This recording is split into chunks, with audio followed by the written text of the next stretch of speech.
Deus, quero cumprimentar a todos com a paz do Senhor Jesus.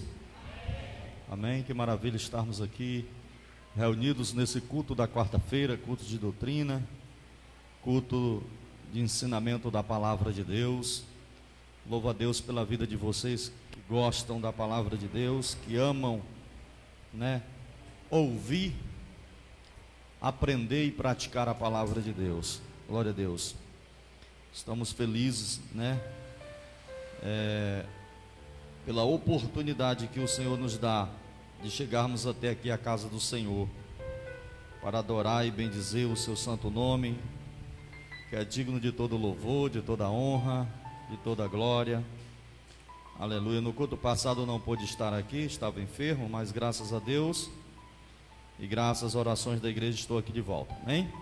Glória a Deus. Louvo a Deus pela vida de cada irmão, irmã que sempre tem orado por nós. Abra as vossas Bíblias na epístola do apóstolo Paulo aos Romanos, capítulo de número 8. Desde já também quero louvar a Deus e desejar uma boa noite e a paz do Senhor Jesus a todos os irmãos que estão aí nos acompanhando do outro lado. Deixe seu comentário, compartilhe essa live com mais alguém. Aleluia. Compartilhe a palavra de Deus com mais alguém que precisa de ouvir a palavra do Senhor. Deixe seu comentário, seu pedido de oração, que no final estaremos orando por cada irmão e por cada irmã. Romanos capítulo 8, versículo de número 18, a partir do versículo 18 ao versículo de número 30. Glória a Deus. Esse é um texto que há algum tempo eu vinha me debruçando em cima dele. É um texto, é uma passagem bíblica de grande esplendor, posso dizer assim, de um profundo relacionamento com a revelação da palavra. Glória a Deus. Não tão fácil muitas vezes de se entender esse texto, mas nada está aqui nessa palavra para que a gente não possa entender, porque nós temos a unção do Santo e nós sabemos tudo, temos a inteligência e temos o discernimento espiritual dado pelo Espírito. Então ele nos proporciona entender a sua palavra. Amém? Romanos capítulo 8, versículo de número 18. Glória a Deus. Paulo vai nos dizer desta maneira: porque para mim tenho por certo que as aflições desse tempo presente, ou em algumas outras traduções, os sofrimentos desse tempo presente, não são para comparar a glória que em nós há de ser revelada, porque a ardente expectação da criatura espera a manifestação dos filhos de Deus. Porque a criação ficou sujeita à vaidade, não por sua vontade, mas por causa do que a sujeitou, na esperança de que também a mesma criatura será libertada da servidão, da corrupção, para a liberdade da glória dos filhos de Deus. Porque sabemos que toda a criação geme e está juntamente com dores de parto até agora. E não só ela, mas nós mesmos, que temos as primícias do Espírito, também gememos em nós mesmos, esperando a adoção, a saber, a redenção do nosso corpo, porque em esperança somos salvos.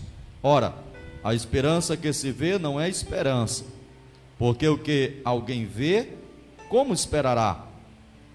Mas se esperamos o que não vemos, com paciência o esperamos.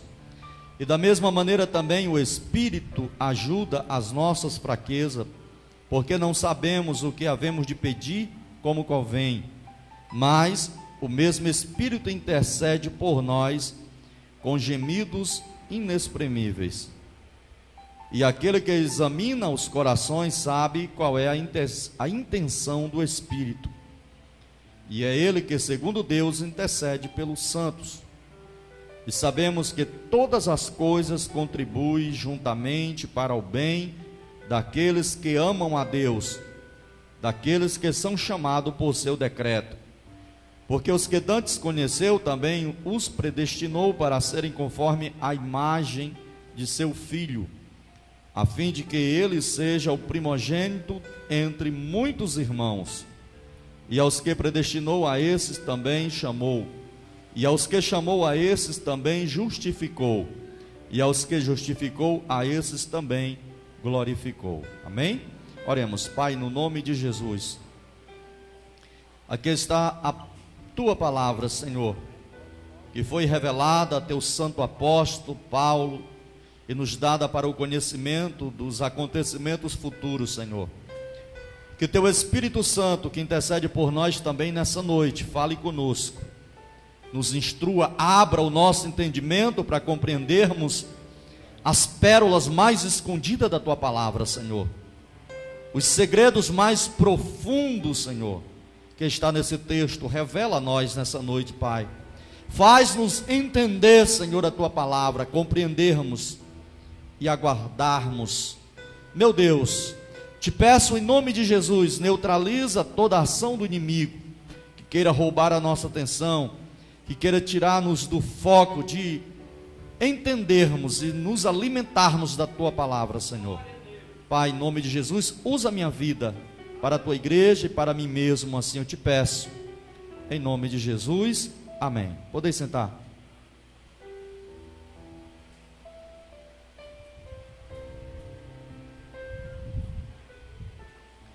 O texto que eu trago nessa noite, ele é um texto de muitos questionamentos teológicos, de muitas divergências de doutrinas, podemos dizer assim. Mas eu quero trazer aqui o que o Senhor coloca em meu coração, o que tenho eu aprendido na palavra de Deus, como verdade, como doutrina, como ensino. Aleluia. O tema da mensagem de hoje é o gemido da criação. Quem já ouviu falar em algo tão estranho aqui, né? Seja sincero, alguém já ouviu falar sobre isso? Gemido da criação. Vou perguntar mais claramente: quem já ouviu falar que toda a criação de Deus ela geme? Quem já ouviu falar? Ninguém?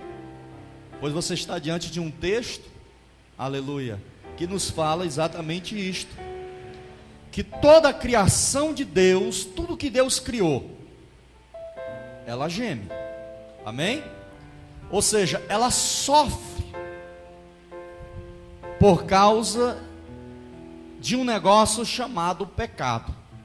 E é isso, e é exatamente o que nós vamos trazer. Mas não só a criação de Deus, o próprio Deus também geme.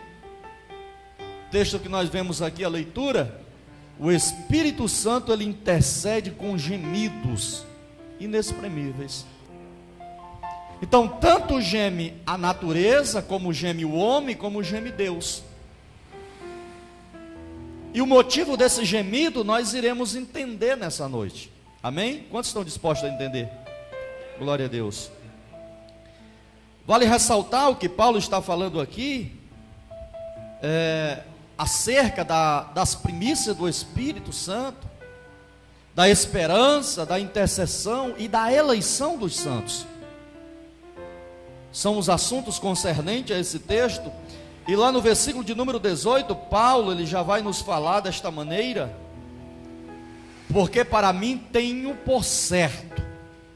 E aquilo que ele fala, dizendo tem por certo, porque há de acontecer. É infalível esta palavra.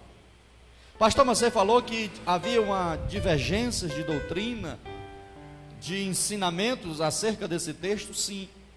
Como eu disse, não é um texto que muitos interpretam da maneira correta. E algumas coisas que eu vou falar aqui, talvez alguns nem saibam, ou talvez vão entender até de uma forma meio estranha. Mas o que eu vou trazer as referências, os estudos concernente a esse texto. Paulo está dizendo: porque para mim tenho por certo que as aflições desse tempo presente não são para comparar com a glória que em nós há de revelar. ser revelada. Quem já sofreu ou quem sofre aqui? Levanta a mão. Aleluia. Glória a Deus. Eu também. Amém? Todos nós sofremos. Vivemos em um mundo que Jesus, ele diz assim: no mundo tereis aflições. Mas Jesus diz assim: ficai triste. Foi isso que Jesus falou? Não, Jesus disse o quê? Tem de bom ânimo, eu venci. Mas antes de Jesus falar isso, ele diz assim: eu deixo a minha paz com vocês.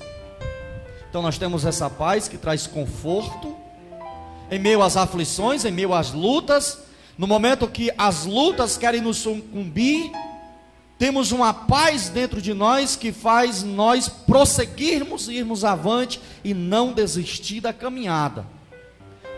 Se você não sabe, você é um peregrino em uma terra estrangeira, está sendo preparado para ser tirado daqui. Amém? Mas deixa eu te falar uma coisa, você vai ser tirado e trazido de volta. Parece algo estranho, não é verdade? Jesus, ele disse em João capítulo 14: não se turbe o vosso coração, crede em Deus, crede também em mim. Na casa de meu pai há muitas moradas. Senão não vos teria dito: eu irei para o Pai vos preparar lugar, e se eu for para o Pai preparar lugar, eu voltarei outra vez para buscar vocês, para que aonde eu esteja, estejais vós também. Jesus, ele nos deu essa promessa que ele foi para o Pai, mas ele irá voltar para buscar a sua igreja. Mas Jesus também deixou uma promessa que ele irá voltar com a igreja também para essa terra. Glória a Deus. E eu sempre digo isso assim: aqui na terra não sei andar de cavalo. Às vezes tem uma inveja santa da irmã Rayane, né? Quando eu vejo ela naqueles cavalos, né? A minha esposa tem mais do que eu. Diz assim: quem dera eu andar num cavalo desse. Eu já digo o contrário, digo assim: eu não sou muito fã de cavalo, porque todas as vezes que eu andava de cavalo eu caía. Mas lá no céu há um aras de Deus, e nós viremos montado em cavalos brancos junto com o Rei dos Reis e Senhor dos Senhores. O mais interessante é que lá todos nós vamos aprender, ou seja, vamos já estar sabendo andar ou montar sobre cavalos. Por quê? Porque seremos um corpo glorificado. E esse corpo glorificado, irmão, não sente mais dor, não sente mais sofrimento, tristeza, choro. Por quê? Porque Jesus há de transformar esse corpo que é corruptível em um corpo incorruptível. Paulo fala isso em 1 Coríntios, capítulo de número 15. Aleluia.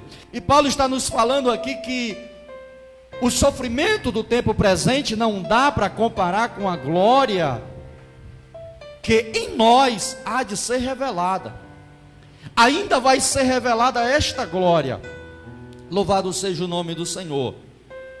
Primeira coisa que nós devemos entender é que nada que nós passamos sobre esta terra vai ter comparação com aquilo que nós iremos usufruir diante de Deus, junto de Deus.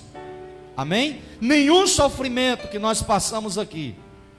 E deixa eu falar aqui uma grande verdade: muitos cristãos estão abandonando Cristo por causa do sofrimento, para sofrer mais ainda no mundo. Parece uma contraposta da vida. Parece que está andando, parece não, é verdade, é que está andando na contramão da vida.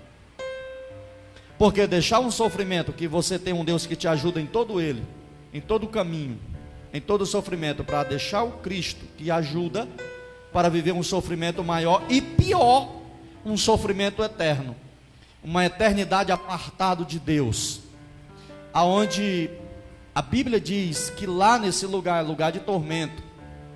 O bicho nunca morre, o fogo nunca se apaga. Agora imagina, é bom dormir com um hino ouvindo, né?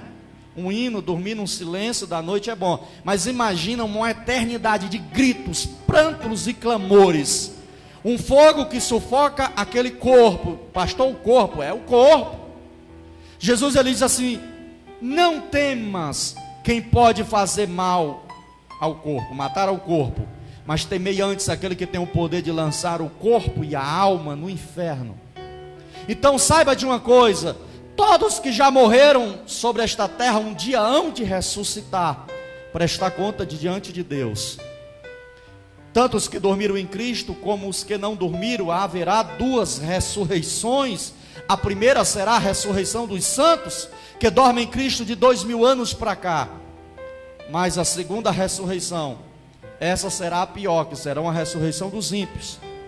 Apresentarão diante de Deus, diante de um trono branco, onde Deus julgará todas as nações, todos os ímpios. E nesse juízo chamado o grande trono branco, não haverá escape, não haverá pessoas que serão libertadas. Aquele juízo é um juízo de condenação eterna. E o lugar destinado para essas pessoas é o lago de fogo e enxofre, que é a segunda morte. Pastor, você sempre fala isso. Lógico, eu não estou aqui para entregar chave de carro, de casa. Isso quem faz é Jesus quando Ele quer. Amém? O que é proposto a nós, pregadores do Evangelho, é expor um Evangelho verdadeiro, não um Evangelho mapeado ou maquiado, que está sendo pregado por aí. Que as pessoas estão acostumando, os crentes da nossa geração, em uma geração de oba-oba, onde só mostra o lado bom das coisas, mas quando o crente ele encontra o lado do sofrimento, ele abandona a cruz, deixa Jesus, abandona o Evangelho e vai viver uma vida dissolutamente. E não é esse Evangelho que Jesus Cristo veio nos ensinar, os apóstolos nos ensinou. Não é um Evangelho que está escrito nessa palavra. O Evangelho que está escrito aqui fala de uma porta estreita, fala de um caminho estreito, fala de uma porta larga, um caminho largo, fala de um lugar preparado para os santos habitar eternamente com Deus, mas fala de um lugar de tormento eterno. Vamos lá para o texto, glória a Deus. Versículo 19, Paulo vai dizer assim: porque a ardente expectação da criatura espera a manifestação dos filhos de Deus. Versículo 20, porque a criação ficou sujeita à vaidade, não por sua vontade, mas por causa do que a sujeitou. Vamos entender isso aqui. Porque a ardente expectação, ou seja, da criação, espera a manifestação dos filhos de Deus. Pastor, o que quer dizer isso? Quem acredita aqui que todos nós seremos transformados? Levanta a mão. Glória a Deus. Esse corpo corruptível que você sente dor, muitas vezes levanta da cama com aquela dor no joelho que parece que você não vai passar o dia todo sem andar. Você sabe aquelas enfermidades que muitas vezes te param o dia todo? Esse corpo vai ser transformado. Jesus ele disse que esse corpo será semelhante aos anjos. Jesus foi interrogado pelos saduceus dizendo: Senhor, havia uma mulher que casou com um homem e essa matou esse homem. Você sabe aquela viúva que matou 7 homens? Que eu nunca vi uma viúva para matar tanta gente. Aí ele vai contando a história para Jesus: casou com o segundo, esse também veio a falecer, o terceiro esse veio a falecer, e consequentemente 7 maridos, todos os 7 faleceram. Mas quando chegar lá no céu, Senhor, de quem ela vai ser a esposa? Olha a pergunta do saduceu. O saduceu não acreditava em ressurreição dos mortos. Estava falando isso para tentar pegar Jesus na palavra. Jesus diz assim: olha, vocês não sabem que lá no céu, no reino do meu Pai, nem casam, nem se dão em casamento, mas seremos semelhante aos anjos.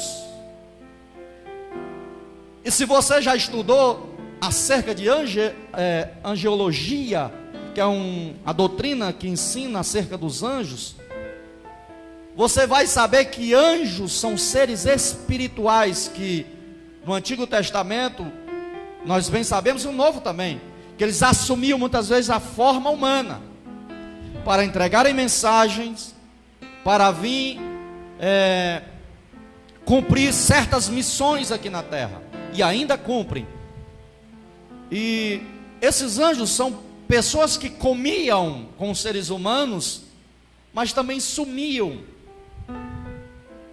diante dos olhos.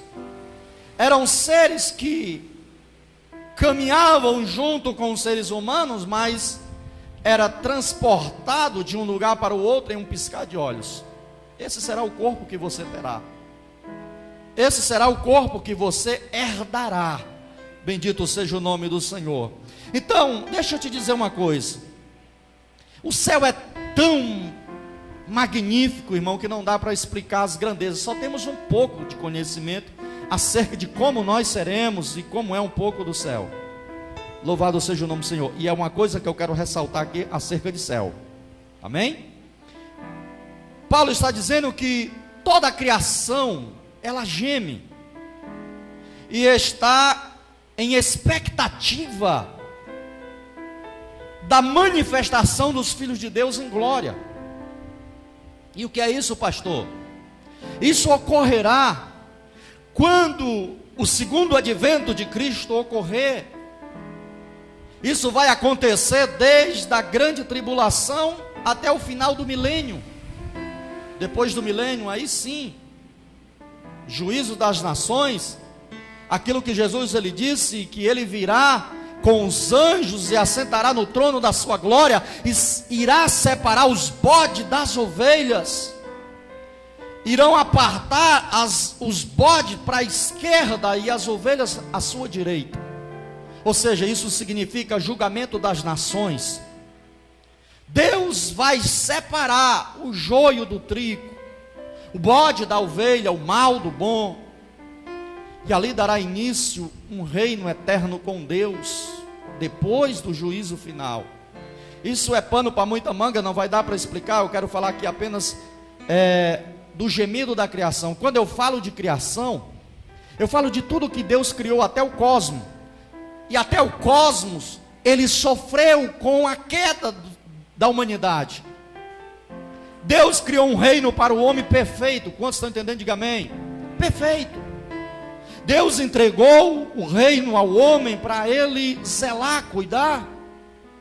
Mas no capítulo de número 3 do livro do Gênesis, nós vamos ver ali a queda, do homem, quando foi tentado pela serpente, uma cobra que foi possessa por Satanás. E há quem diga que a cobra ela tinha perna e braço, porque Deus diz assim: agora tu irás se arrastar no chão, comer do pó da terra. Então, deixa eu falar aqui uma coisa. Por causa daquilo, isso nós vamos ver lá em Gênesis, capítulo de número 3, e o versículo, louvado seja o nome do Senhor, a partir do versículo de número 16 ao 20, quando o homem veio pecar, Deus, ele amaldiçoou a terra. Nós vamos ver isso aí exatamente no versículo de número 17, que ele diz: maldita é a terra por causa de ti, Adão. E por causa do pecado de Adão, nasceram espinhos e abrolhos na terra. A terra foi amaldiçoada. Agora, o pão que o homem iria comer tinha que ser com esforço, do suor do rosto. A primeira criatura que Deus amaldiçoou foi a serpente, e colocou inimizade entre a serpente e a semente da mulher. Olha para você ver a consequência do pecado, irmão. O que o pecado ele gera. Porque Deus falou para Adão: Adão, você pode comer de tudo que há no jardim, mas do fruto daquela árvore que está no meio do jardim você não toque, não coma, porque no dia que você comer morrerá. Deus avisou. Deus jamais aplica um juízo sem antes advertir os seus filhos. Mas a mulher foi enganada pela serpente, ouviu a serpente, comeu do fruto e deu a Adão. Adão também comeu. E quando o Senhor ele vem no jardim, na virada do dia, Deus chama Adão naquele jardim e diz: Adão, onde estás? Quando Adão ouve os passos de Deus e a voz de Deus, Adão se esconde, porque ele observa para o seu físico que agora ele está nu. E aquilo trouxe vergonha. Você sabia que o pecado traz vergonha? Aí quando Deus diz: Adão, onde é que você está? Ele diz assim: Senhor, estou aqui. Eu me escondi porque eu estava nu. E Deus diz assim: quem falou para você que você estava nu? Você comeste porventura do fruto da árvore que eu disse que você não comesse? Ele vai dizer: não, Senhor, foi a mulher. Você sabe por quê? Porque quando as pessoas pecam, sempre querem arranjar as desculpas, trazerem os responsáveis pelo seu pecado, pela sua queda, e não assumem a responsabilidade de ser ou de cometer o pecado. Essa que é a verdade. Não, Senhor, foi a mulher que tu me deu. Aí a mulher vai dizer: não, Senhor, foi a serpente que mandou eu comer. Aí fica aquele jogo, e Adão fica naquele jogo com Eva, Eva com a serpente, e aí Deus amaldiçoa a serpente, coloca inimizade, e Deus fala para a mulher, que foi a segunda pessoa que Deus amaldiçoou, diz assim: olha, tu terás a tua conceição em dores, eu irei multiplicar as tuas dores e a tua conceição, irá ter filhos com muitas dores. E para a mulher ainda teve mais. Deus disse assim: olha, o teu desejo será do teu marido, e ele irá te dominar. Coisas que muitas mulheres não entendem hoje. Não é verdade? Tem muitas mulheres que querem ser a cabeça, está errado. Isso já vem lá do jardim, irmão, né? Mas também tem muitos homens incompreensíveis que querem usar isso aqui para massacrar as mulheres. Cuidado, Deus te deu a esposa para andar do teu lado, não para estar debaixo dos teus pés. Agora vamos lá. Quando Deus foi amaldiçoar o homem, disse: Adão, maldita é a terra por causa de ti. E nasceu na terra abrolhos, espinhos. E Deus disse para Adão: agora, Adão, tu vai comer o pão com dores, e tu vai morrer também, porque eu te adverti que no dia que tu comesse do fruto, tu iria morrer. E Adão foi tirado daquele jardim, e por causa disso toda a criação ficou sujeita à corrupção, não pela sua própria vontade, Paulo diz aqui, mas por causa daquele que a sujeitou. Quem? O pecado de Adão. A terra foi amaldiçoada pelo pecado do primeiro pai da terra, Adão. Os animais foram amaldiçoados. Os animais também, pastor? Sim. E desde então, tudo que foi criado por Deus geme, o cosmos geme, a natureza geme, a terra geme, os montes eles gemem, os rios eles gemem, os oceanos gemem, a terra em si geme, os céus gemem, tudo geme, tudo sofre por causa do pecado. Tudo que acontece neste mundo, as catástrofes que acontecem no mundo é por causa do pecado, as enfermidades é por causa do pecado, todo tipo de desgraça, de sofrimento no mundo é por causa do pecado. Só que Paulo está dizendo aqui, versículo de número 20: porque a criação ficou sujeita à vaidade, não por sua vontade, mas por causa da que a sujeitou. Toda a criação. Não foi culpa da natureza, foi culpa de Adão. Não foi culpa dos animais, foi culpa de Adão. Louvado seja o nome do Senhor. E por isso ela foi sujeita à vaidade, mas não por sua vontade, porque tudo que Deus fez, quando Deus criou os céus e a terra, e criou os animais, criou as aves, criou as plantas, criou tudo, sempre encerra dizendo assim: e viu Deus que era bom. E viu Deus que era bom. Tudo que Deus fez foi bom, mas um negócio chamado pecado trouxe destruição, corrupção a toda a criação de Deus. Louvado seja o nome do Senhor. Quem está entendendo, diga amém, irmão.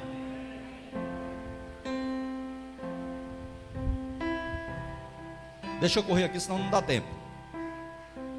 Só que vai dizer no versículo 21: na esperança de que também a mesma criatura será libertada da servidão da corrupção, para a liberdade da glória dos filhos de Deus. Porque sabemos que toda a criação geme e está juntamente com dores de parto até agora. Louvado seja o nome do Senhor. E não só ela, mas nós mesmos que temos as primícias do Espírito também gememos, e em nós mesmos esperamos a adoção, a saber, a redenção do nosso corpo. Até quando vai acontecer esse gemido? Até o dia da redenção do nosso corpo. Existem dois tipos de redenções. Quais são? Primeiro, a redenção da alma. Deus falou para os seus discípulos, apóstolos: ide, e eu vos farei pescadores de homens ou almas. Jesus não disse pescadores de corpo. Disse? Não. Jesus não falou: vai, ide, que eu farei vos pescadores de cadáveres. Foi assim que Jesus disse? Não, de alma. E o que é alma? Alma é sentimento. É aquilo que é dado como significado na Bíblia de coração, emoções, sentimentos, memórias.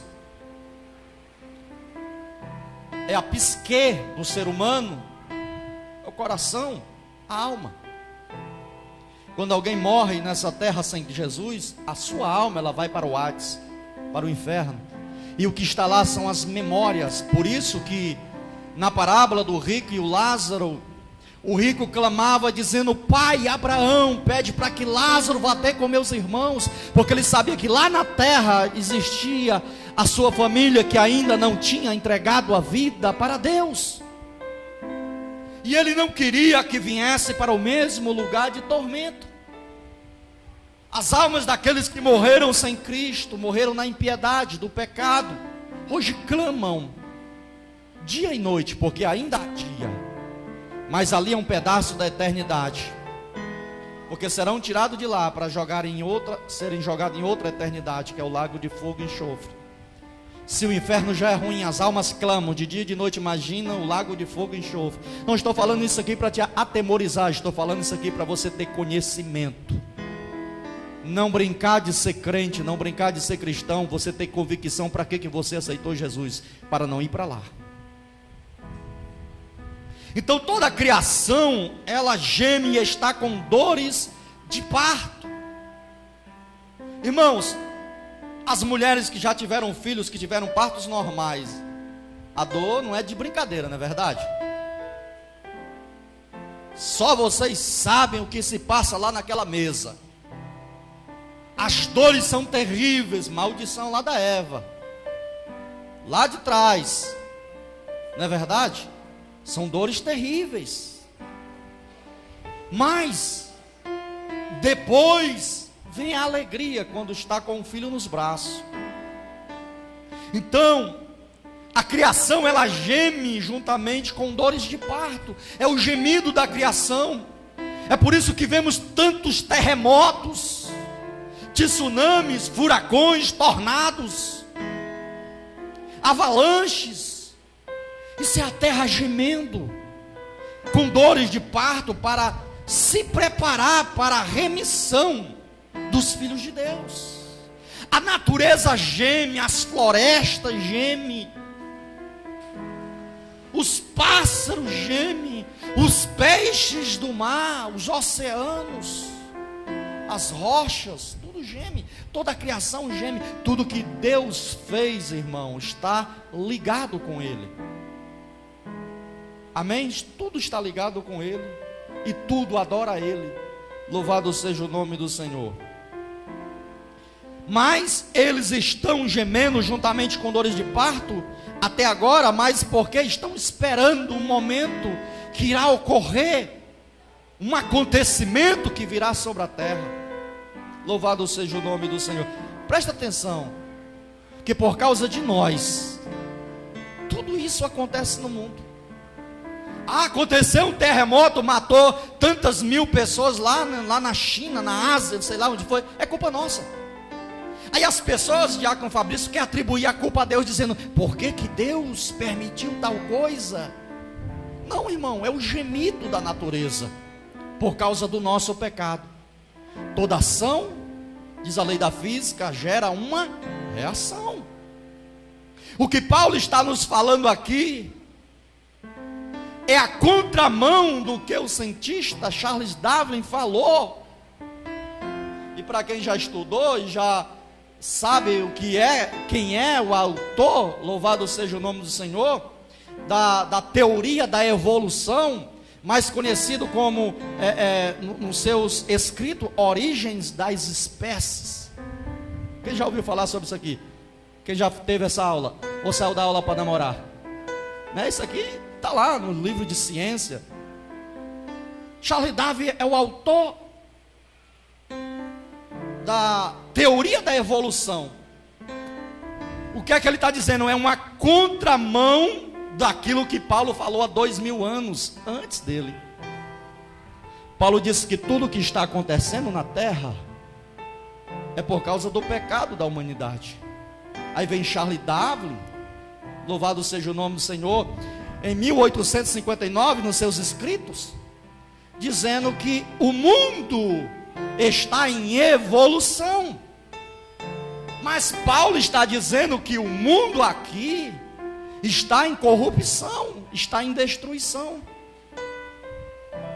E entre Charles Darwin e Paulo, eu fico com Paulo. Você sabe por quê? Porque eu não fui originário de um macaco, uma criatura, uma espécie de animal que Deus criou. Se nós viemos do macaco, por que os macacos não evoluíram? Por que o ser humano parou nesta evolução? O máximo que você faça, passe uma maquiagem, se vista diferente, corte teu cabelo diferente, porque tem umas pessoas que são seres humanos, mas querem ser aves. Já viu isso? Aqueles punk que faz o cabelo assim igual uma clina de burro, né?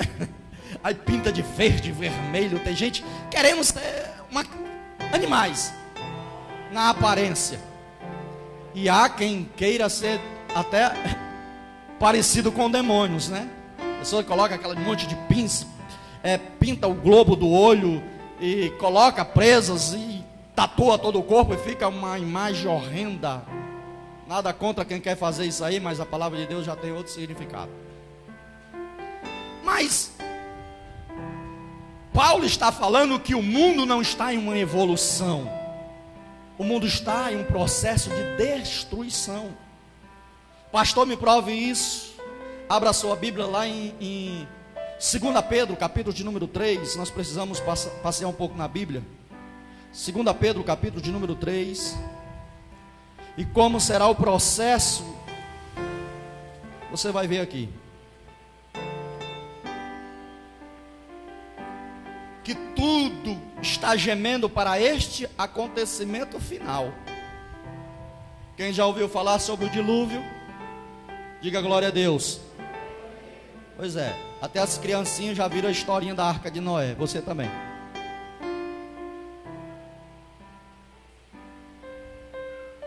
Essa terra foi subjugada pelo dilúvio. Apenas 8 almas se salvaram. Só que haverá um outro juízo maior de Deus. E no juízo do dilúvio, Deus deu uma nova oportunidade à humanidade a viver nesta mesma terra, com os mesmos animais, com a mesma sentença de maldição. Só deu uma nova oportunidade de continuar a raça humana vivente sobre a terra. Só que depois desse acontecimento será diferente. Amém? E queira você ou não, creia ou não, esse acontecimento vai acontecer. 2 Pedro capítulo 3, versículo de número 10. Quantos estão esperando a vinda do Senhor?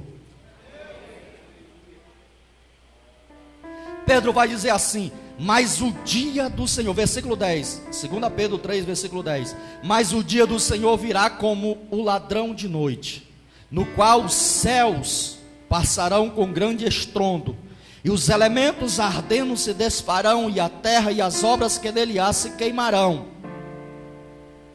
Havendo, pois, de perecer todas estas coisas, que pessoas vos convém ser em santo trato e piedade, aguardando e apressando-vos para a vinda do dia de Deus, em que os céus em fogo se desfarão, e os elementos ardendo se fundirão, mas nós, segundo a sua promessa, quem tem promessa aqui?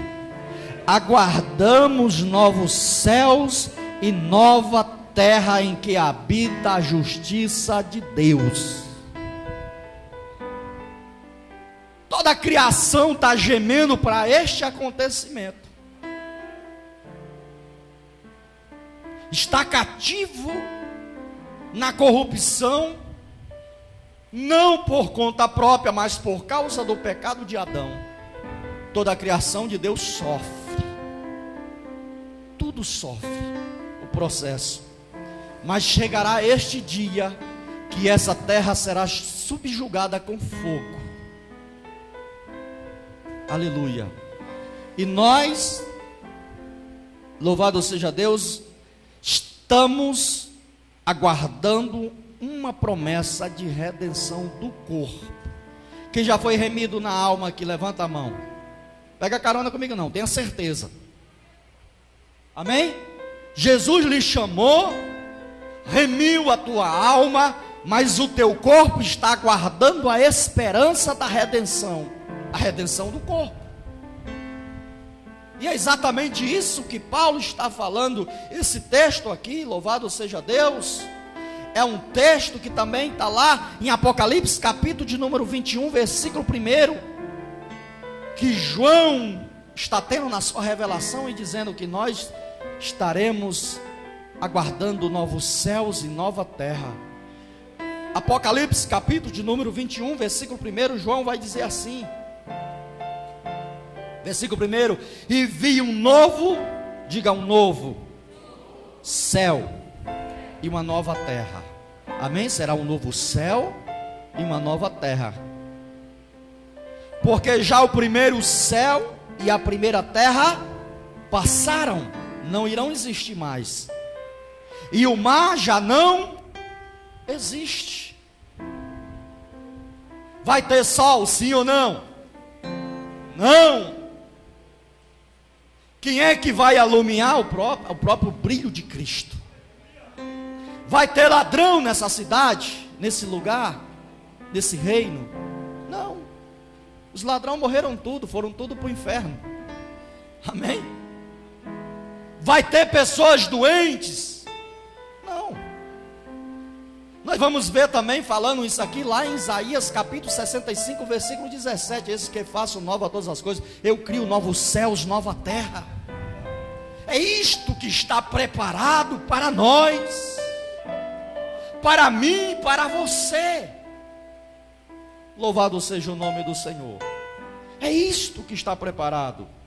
Louvado seja o nome do Senhor. Então toda a criação ela geme com dores de parto para este acontecimento. Mas Paulo no versículo 23, volta lá, Romanos 8, 23. Porque sabemos que, e não só ela, mas nós mesmos que temos as primícias do Espírito, também gememos em nós mesmos, esperando a adoção, a saber, a redenção do corpo. É isso que nós aguardamos, a redenção do corpo. Por que morremos? Por conta do pecado. Não é verdade? Adoecemos por causa do pecado. Sentimos dores por causa do pecado. Mas quando morrermos, aguardamos a redenção do corpo, que é o último processo. Louvado seja o nome do Senhor. Versículo 24, porque em esperança somos salvos. Deixa eu falar aqui um pouco sobre as primícias do Espírito. Nós temos as primícias do Espírito. Não posso deixar esse texto aqui passar em vão, passar desapercebido, o que é a primícia do Espírito? É ter uma parte da glória de Deus dentro de você. É você ter um pedaço do céu dentro de você. O Espírito Santo, um pedaço de Deus.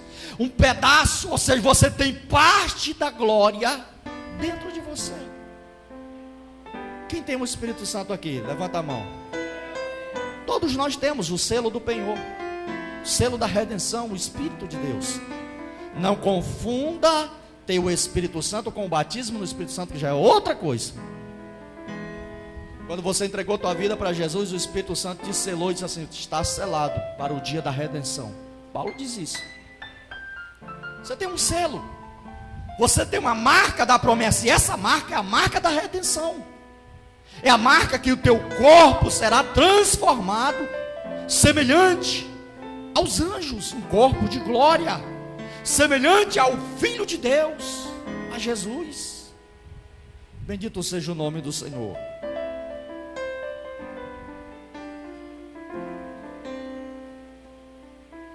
Então, isto são as primícias do Espírito. Nós já temos uma parte da glória do reino de Deus em nós. Amém? Nós já temos essa parte. Mas Paulo está dizendo: porque em esperança somos salvos. Ora, a esperança que se vê não é esperança, porque o que alguém vê, como esperará? Amém? Mas nós temos essa esperança. Qual a esperança? A redenção do corpo. É por isso que não haverá mais lágrima, não haverá mais pranto, não haverá mais choro, dores, enfermidades, sofrimentos que nos causa enquanto nós estivermos nesse corpo. Por isso Paulo diz assim: aquilo que é corruptível irá ser transformado no incorruptível. Nós seremos transformados, glorificados. Louvado seja o nome de Jesus. Versículo 26. E da mesma maneira também o Espírito. Esse versículo é maravilhoso. E da mesma maneira também o Espírito ajuda as nossas fraquezas, porque não sabemos o que havemos de pedir como convém. Olha que palavra na lata que Paulo fala com nós. Para quem pensa que é o bambambam, eu falo, Jesus cumpre.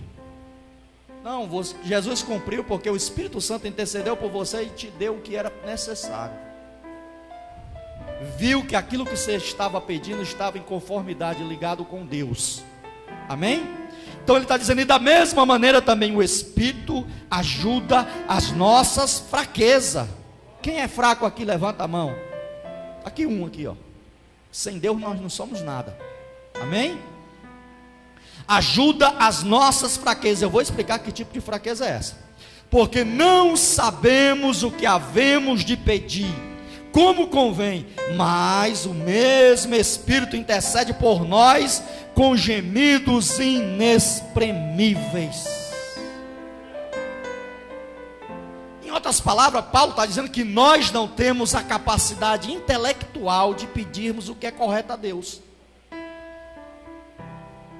Quem já dobrou o joelho assim para orar e faltaram as palavras? Todos nós, irmão. Dobramos os joelhos e aí começamos a falar com Deus. Às vezes falamos palavra que nós já falamos 300 milhões de vezes. Aí de repente você se pensa, no meio da oração, se você se pensa: ai meu Deus, tenho que cortar o frango para o homem que ele já vem para o almoço. Ai não, estou orando, Deus me perdoa. Quem já passou por isso? Não é verdade? A nossa mente às vezes está tão sobrecarregada que dobramos o joelho e não sabemos o que pedir, cheios de causas para serem resolvidas, mas chegamos para Deus e dizendo: Senhor, não sei nem o que falar. Aí ficamos procurando palavras bonitas. Vou falar a palavra que aquele obreiro, como aquele obreiro estava orando. Eu achei tão bonito. Não, irmão, não vai funcionar. Você dobra teu joelho. E há pessoas que oram dessa maneira: Senhor, mata aquela pessoa. E o Espírito Santo diz assim: Deus, ela não sabe o que está pedindo. Faz aquela pessoa se tornar amiga dela. É mais ou menos isso. Nós não sabemos o que pedir. Estamos orando a Deus: Deus, me dá aquela moto de 300 e não sei quantas cilindradas. Aí o Espírito Santo está dizendo: dá não, Senhor, porque ele já é afoito em uma cinquentinha. No dia que ele comprar essa moto, ele vai se tacar em cima de um poste. Esse é o Espírito Santo, irmão. Ele intercede por nós da maneira correta. Por Paulo está dizendo: nós não sabemos o que pedir, mas o Espírito intercede por nós com gemidos inexprimíveis. Louvado seja o nome do Senhor. Então é o Espírito Santo que intercede por nós, porque nós não sabemos, e é Ele que nos ajuda nas nossas fraquezas. Você é um salvo em Cristo Jesus, mas você é fraco. Você continua pecador, eu continuo pecador. É por isso que precisamos do Espírito Santo. Não é verdade? Não existe essa pessoa tão santa no mundo que não cometa um pecado, um deslize. Davi era segundo o coração de Deus. Cometeu um adultério e um homicídio. Numerou o exército de Israel. Samuel era um homem santo de Deus, mas na hora que puxou a espada e matou o rei Agag, a espada estraçalhou, cortou, matou, botou as tripas para fora. Você não deixou de ser humano. A natureza pecaminosa e ainda está nesse mundo. Esse mundo está subjugado a uma maldição. O teu corpo também. E essas fraquezas são as dores que sentimos. Quer um exemplo? O dia que você está tão cansado, que naquele dia parece muito mais uma reza do que uma oração. E o que é reza, pastor? De que é diferente de reza para oração? Reza é aquilo que você já vem premeditado em falar. A oração não. Você chega muitas vezes, não tem nem palavras, assim: Senhor, estou aqui, mas Tu me conheces, Tu sabe a maneira que eu estou. Nem falar bonito eu sei, cantar muito menos eu canto, até o galo lá do terreiro corre com medo. Mas Tu me conheces, Senhor, Tu sabe o que eu preciso.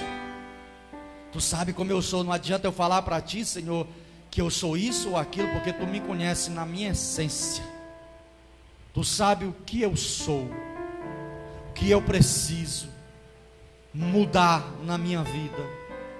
Louvado seja o nome do Senhor. Aí Deus olha para você, e aí o Espírito Santo está em você, aperfeiçoando aquela oração, intercedendo por ti diante de Deus. Ah, irmãos, é tão maravilhoso esse texto. E não é só Deus, não é só o Espírito Santo que intercede, Jesus também intercede. Romanos capítulo 8, versículo de número 34 diz assim: quem os condenará? Pois é Cristo quem ressuscitou, ou antes quem ressuscitou dentre os mortos, o qual está à direita de Deus e também intercede por nós. Irmão, você tem a ajuda de Deus na terra e no céu. Aqui na terra o Espírito Santo está intercedendo por você, e no céu a destra de Deus, Jesus também está. E se você ainda acha pouco, também tem os irmãos que intercedem por ti também, a igreja. Você só se desvia se você for muito ruim, porque por falta de intercessão, ó, não é não. É você dizer assim: hoje eu saio da igreja, vou encher a cara de cachaça. E o Espírito Santo, na hora que você chega na porta do bar, o Espírito Santo te incomoda e diz para você: o que é que você está fazendo aí? Volta para o lugar onde você estava. É isso, irmão. Quem tem um Espírito Santo não faz mais a sua vontade, faz a vontade de Deus. Não ora mais pedindo a Deus somente as suas vontades. Ele pede segundo a sua vontade, mas o Espírito Santo aperfeiçoa a tua vontade diante de Deus. E Jesus, da destra de Deus, ainda está também intercedendo. A igreja intercedendo, o Espírito Santo intercedendo, Jesus intercedendo. Você só se desvia se quiser, só morre se quiser.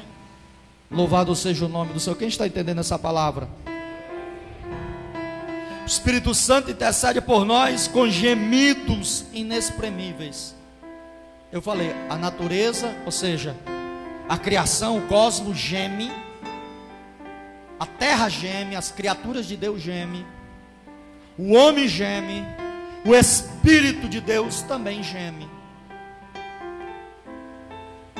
aguardando o dia glorioso da redenção do corpo, onde não haverá mais morte. Aí versículo 27 diz assim: E aquele que examina os corações sabe qual é a intenção do Espírito. E é Ele que, segundo Deus, intercede pelos santos. Louvado seja o nome do Senhor. A intercessão do Espírito Santo está sempre alinhada com a vontade de Deus. Amém? Você está hoje na presença de Deus não é pelos teus méritos, é porque o Espírito Santo te mantém na presença dEle. Aí muitas vezes você diz assim, mas eu sou tão fraco, quebro tanta cara, muitas vezes quero fazer uma coisa e faço outra coisa totalmente errada. Deixa eu te falar, não foi só você que fez isso. Amém? Olha um texto de Romanos 7, versículo de número 15. Eu estou falando do apóstolo Paulo. Paulo diz assim, eu vou ler o 14 e 15, Romanos 7, 14 e 15. Porque bem sabemos que a lei é espiritual, mas eu sou espiritual. É isso que está dizendo? Sou carnal, vendido sob, não é sobre, é sob o pecado. Porque o que faço não o aprovo, pois o que quero isso não faço, mas o que aborreço, isso eu faço. Sabe o que é que Paulo está dizendo aqui? O bem que eu quero fazer, eu não consigo fazer, mas o mal que eu não quero fazer, isso eu faço. Então cuidado quando você apontar um dedo para o irmão. Lembra que tem 3 apontando para ti. Você é falho também. Amém? Não estou dando aqui legalidade para você viver numa vida de pecado, numa vida de destruição. Não é isso que a palavra está nos ensinando. É as fraquezas da carne humana. O teu espírito está pronto, Jesus disse, mas a carne é o quê? Fraca. Você pode estar vivendo em oração, comendo palavras, estar em vigilância, mas você vai ser tentado por 3 coisas. O que, pastor? Você mesmo, o pecado e o diabo. Amém? Você vai ser tentado pela sua própria concupiscência,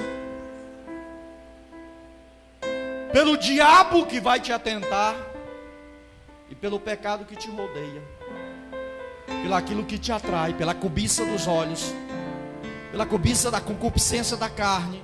Isso vai te atrair. Só que chegará o dia que essa tua carne será transformada.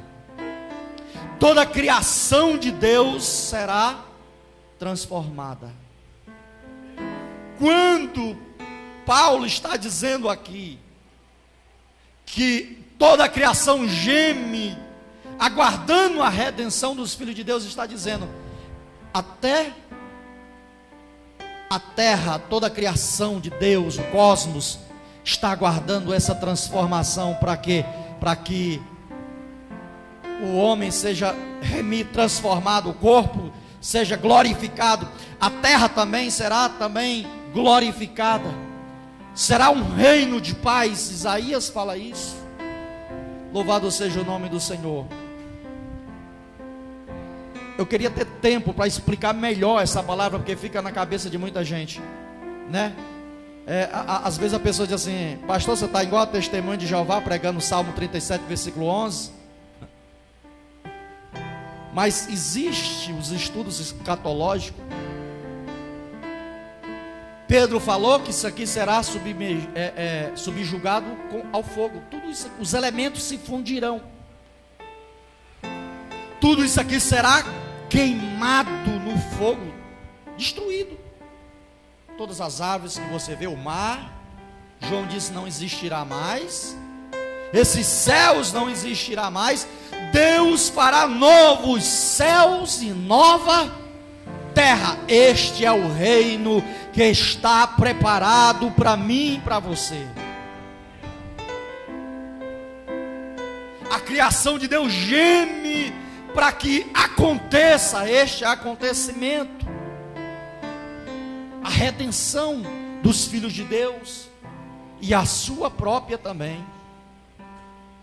Louvado seja o nome do Senhor. Por isso é que eu digo que eu queria ter mais tempo para pregar, para trazer algo mais concreto, mais plano, para vocês entenderem melhor esse texto. Mas deixa eu encerrar aqui. Paulo vai dizer assim, versículo 28: e sabemos que todas as coisas contribuem juntamente para o bem daqueles que amam a Deus, daqueles que são chamados por seu decreto. Todas as coisas contribuem para o bem. Amém? Deixa eu falar aqui uma coisa. Esse texto muitas vezes é mal interpretado.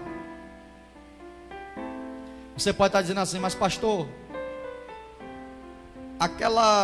aquele acidente que aconteceu, aquele meu familiar que partiu, aquela enfermidade que aconteceu, isso contribuiu para o bem? Há certas situações que Deus permite ou Deus cria com outros propósitos. Amém? Com outros propósitos. Louvado seja o nome do Senhor. Conheci a história, tomei conhecimento de uma certa história de um irmão que ele era ímpio demais, ímpio ao extremo, mas caiu na enfermidade. Tem um caso de uma irmã também que eu conheci, que ela era tecladista na igreja, mas ela viu que o dom dela, ela poderia ganhar dinheiro. Foi para as noitadas, tocar nas bandas do mundo, e enveredou no mundo da bebida, da prostituição, fez tudo de errado. E eu fui visitar ela, o pai da Narli cuidou dela. E eu fui visitar essa pessoa, e quando eu cheguei lá, ela disse: irmão, eu agradeço por essa enfermidade, porque foi através dessa enfermidade que eu estou me reconciliando com Deus, e não peço a Deus que me cure, porque eu sei que eu vou morrer. Estava em um câncer terminal, acho, não era nada, um câncer terminal, e ela morreu daquele câncer, mas ela disse que foi aquela enfermidade que contribuiu para o bem da sua salvação. Voltando à história antiga, o irmão disse que a pessoa era ímpia ao extremo, mas aí ele adoeceu, ficou enfermo, prestes a morrer, aí se converteu e aceitou Jesus. Muitos vêm assim, né? A última porta que muitos batem é de Deus, né, Diaco Fabrício? Rodamos, batemos em tudo que é porta, mas a última, sempre que nós, quando não tem, há mais esperança, assim, vou lá bater na porta dos crentes, na porta de Deus. E aí ele aceitou Jesus, e os irmãos oraram por ele, fizeram campanha, foi curado. Resolveu ele fazer um culto de ação de graça, chamou o pastor, e o pastor foi dizer: não, agora estamos felizes pela a cura do nosso irmão. Ele disse: pastor, uma palavra, eu não estou feliz pela minha cura, não só pela cura, mas eu estou grato a Deus. Esse culto de ação de graça não é pela minha cura, mas pela doença que me sobreveio, que foi através dessa doença que eu vim conhecer a Cristo e ter minha salvação. Essa é a diferença. Há coisas que contribuem para o bem daqueles que amam a Deus segundo o seu decreto. Fica de pé em nome de Jesus. Aleluia. Há coisas que nos sobrevêm para nos aproximar de Deus. Aleluia. Eu tive que quebrar muito a minha cara para mim chegar a Deus. Tive que apanhar muito, porque Jesus me chamou com 7 anos de idade. E eu nunca vou esquecer desse dia. Você tem memórias, lembrança de quando você tinha 7 anos de idade? Quantos anos tem o Salomão? 7? A idade de Salomão. 7 anos de idade, o Senhor me chamou em uma janela. E o mais interessante é que quem estava fazendo um culto campal estava chamando a minha mãe para aceitar Jesus, mas estava ardendo dentro de mim. E eu não fui com medo de apanhar da minha mãe, porque meus pais não gostavam de crente. E eu não fui. Tive que experimentar o pecado, tive que experimentar quebrar a cara com muitas coisas, para depois eu dizer: Jesus, me aceita. Porque tem gente oferecendo Jesus: aceita Jesus, rapaz, vai, aceita Jesus. Não, nós que deveremos correr para os pés de Jesus, dizer: Jesus, me aceita, porque eu sou podre, sou pecador. Preciso, Senhor, que a minha alma tenha paz, tenha liberdade, tenha o céu por herança. Louvado seja o nome do Senhor.